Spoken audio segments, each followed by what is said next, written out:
अरे यार, तो देखिए दोस्तों, वेलकम टू माय ब्लॉग। ये ऐसी तैसी कर रखी है पूरी इसकी गाड़ी की। और हमारे राहुल भाई ने नई गाड़ी ली है फोर्ड की, मात्र और मात्र 5 लाख रुपए में। देखिए दोस्तों, अब राहुल भाई ने गाड़ी तो ले ली है।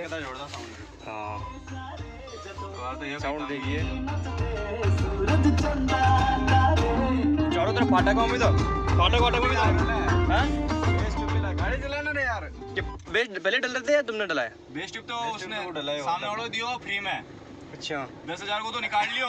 अच्छा, तो देखिए दोस्तों, बिंदी बोलिए सर, हमारे ब्लॉग में जाएगा पूरा। अच्छा, उसने निकाल लिया था बेस्ट ट्यूब। हाँ सर, जो उसने बेस्ट ट्यूब के लिए मना कर दिया था, लेकिन फिर हमारा व्यवहार अच्छा था उसके सामने। अच्छा, अगले से व्यवहार बढ़िया था। तो देखिए दोस्तों, पूरी ब्लैक जेड ब्लैक शीशे करा रखे हैं ये हमारे बाबू भैया। और फाइनली दोस्तों, हम पहुंच चुके हैं राहुल जी की गाड़ी में। राहुल जी को चलाना भी आ गया है लगभग। अब हम जा रहे हैं बड़ी दूर। 31 किलोमीटर की रेंज है दोस्तों। 31 किलोमीटर की? अच्छा, वह वाकई में बहुत ही तगड़ी गाड़ी है। वैगन आर से तो लाख गुना बढ़िया है। ये किस पे पेट्रोल पे चल रही है, किस पे चल रही है? ये डीजल पे चल रही है। अच्छा, डीजल पे है क्या? गैस नहीं है इसमें, गैस नहीं है।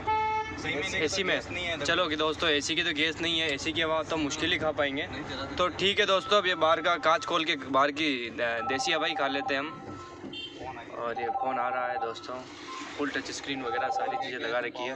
हाँ, पिज़्ज़ा कम हो गया यार।